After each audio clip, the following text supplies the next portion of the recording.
By the way, if you have a video you'd like us to watch for Get Smarter Saturdays, please submit it to the Discord. But if it's stupid, you get timed out or banned. Basically, the idea is like not boring, but also informative. We should learn something interesting, but it shouldn't be boring. Oh yeah, this is so funny. So I was talking about the Koch brothers. This is one of their sons. This is actually so funny.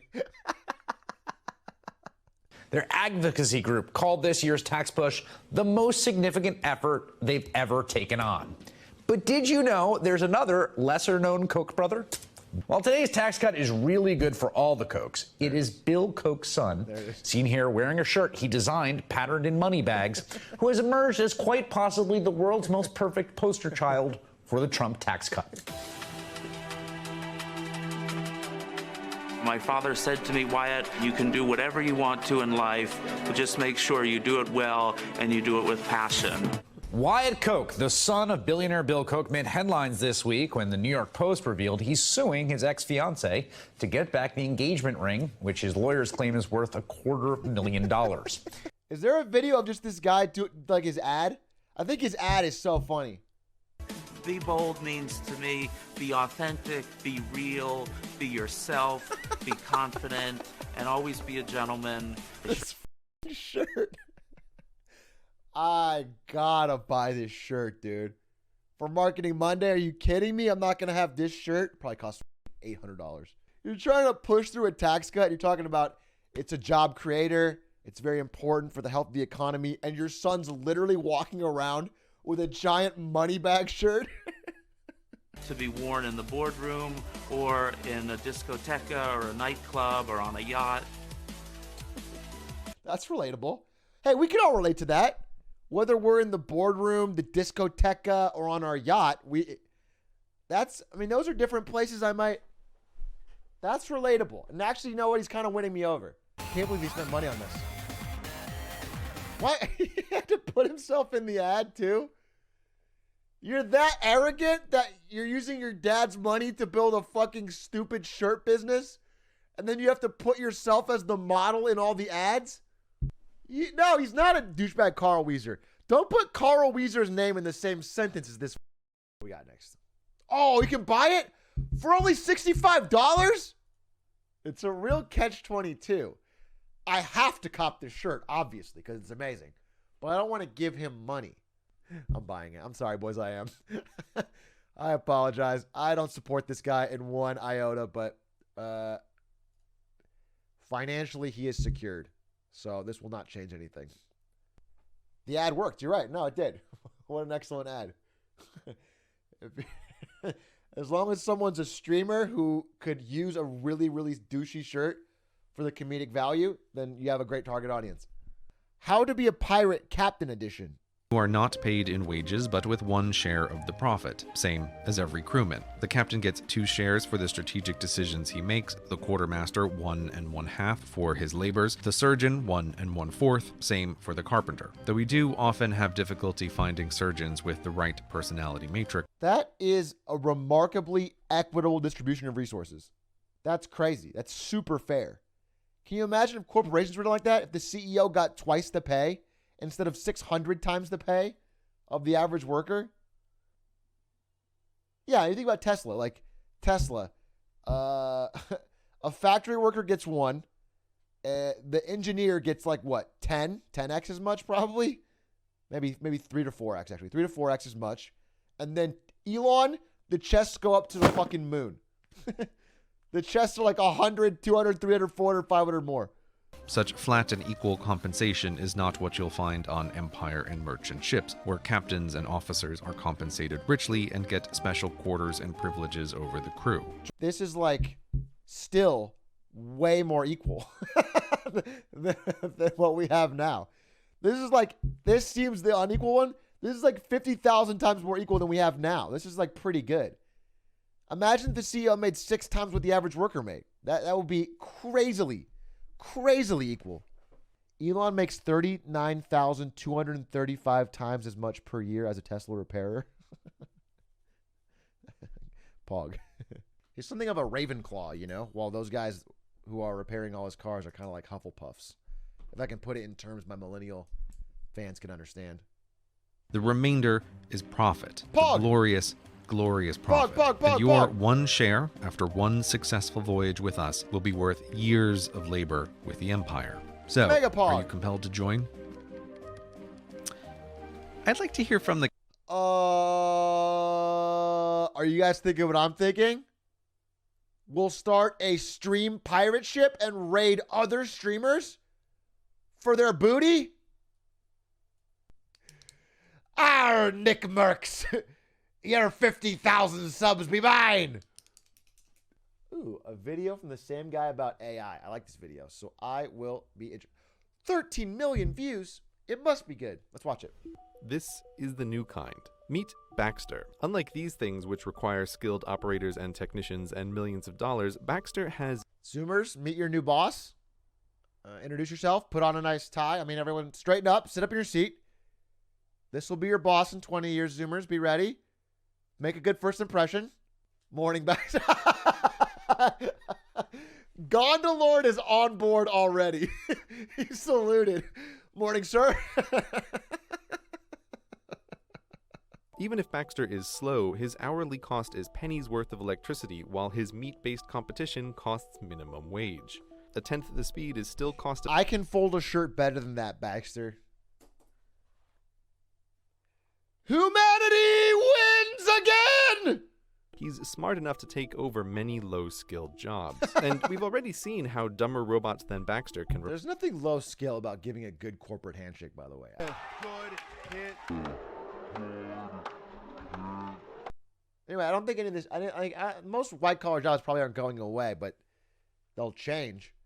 And, you know, it's ironic because, like, they're actually some of the most at risk of AI.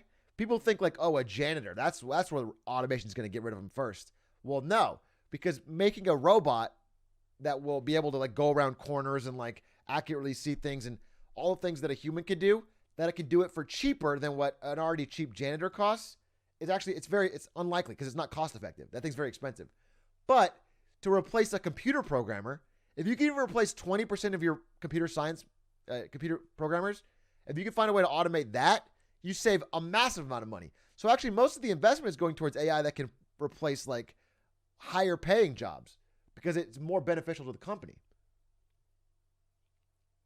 The autos are coming, and they're the first place where most people will really see the robots changing society. But there are many other places in the economy where the same thing is happening, just less visible. I mean, this is happening. This is going to happen soon. We're all gonna see this. This is all gonna happen. I'm talking, like, what is 2020 now? By 2040, this is done deal. What about winter when there is snow and ice? Ah, Shoot. you're right. Call off the self-driving cars. We forgot about winter. Frick. There's no way robots can figure out snow and ice. Given that white-collar workers are, from a company's perspective, both more expensive and more numerous, the incentive to automate their work is greater than low-skilled work. I said that! I said it first! He stole it from me! He must have heard me saying it on my stream 15 minutes ago. Who said the only work safe from AI is sex work? You think that's safe from AI? You think sex bots are not going to exist? You think VR is not going to get more advanced? I think sex work is, like, one of the most... That's certainly not, I mean, that's certainly not a safe industry. In fact, if you look at most technologies through history, porn has been one of the things that push it to mass adoption. The DVD, the VHS, like the VHS versus the Betamax was won because VHS had porn. And so everybody bought VHS to get porn, and that made it mass available. And then everyone had VHS sets. The same thing happened for DVD. The same thing happened for the internet. The internet became mass adopted primarily because of porn. It was one of the massive growth drivers of early internet. VR is probably, I think, a huge part of people buying VR sets, Oculus sets. It's one of the greatest demand drivers of new tech. And then it gets mass adopted and then new things happen. But there's always like that bleeding edge of porn addicts who have to have the newest and weirdest kind of porn delivery. Human doctors are by no means perfect. The frequency and severity of misdiagnoses are terrifying, and human doctors are severely limited in dealing with a human's complicated medical history. Understanding every drug and every drug's interaction with every other drug is beyond the scope of human knowability, especially when there are research robots whose whole job it is to test thousands of new drugs at a time. And human doctors can only improve through their own experiences. Doctor bots can learn from the experience of every doctor bot, can read the latest. That is true. That is true. When you're getting a doctor, I mean, largely it's a gamble to see if they have seen what you have before and have experience with it. And like, as they get older, they compile a lot of these experiences. So you want like a doctor who's been around for a while, who's had enough to get experience, but not so old that they're just coasting. You know, you have to find like that perfect, I don't know, mid-40s doctor who's been around, who's like 20 years out of medical school, but not so far out that they're forgetful and losing everything. Right. This may have been a lot to take in, and you might want to reject it. It's easy Fuck to be you. cynical of the... Hey, wait, chat. What if we all just reject it? Oh? What if we all just ignore it and bury our heads in the sand? And that way we could have like another few years of not having to care. Huh? That could be hype. The economic incentives are too great. So it's going to happen. So if we keep framing it as like, oh, it's so terrifying. Oh, no, we're fucked. Then all people can do is like be scared or ignore it. It can be a good thing if we all just agree, hey, we are going to collectively demand that all of the money from this doesn't go to a few billionaires. That's it. That's all we have to do. Horses aren't unemployed now because they got lazy as a species. They're Looking kind of lazy, though. I know he's saying they're not, but I mean, this is like they're playing on the job. I wouldn't hire these horses to plow the fields. Like, they're flopping around. What to do in a future where, for most jobs, humans need not apply. Powerful title. Good video. I like this guy's content. It's succinct. Quick, interesting vid fitting for Smart Saturday. Let's check it out.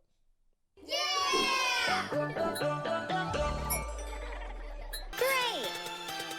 Let's do it. 1, 2, 3. This is Zoom school in 2030 when you have an AI teacher. I'm gonna be QRSTUV.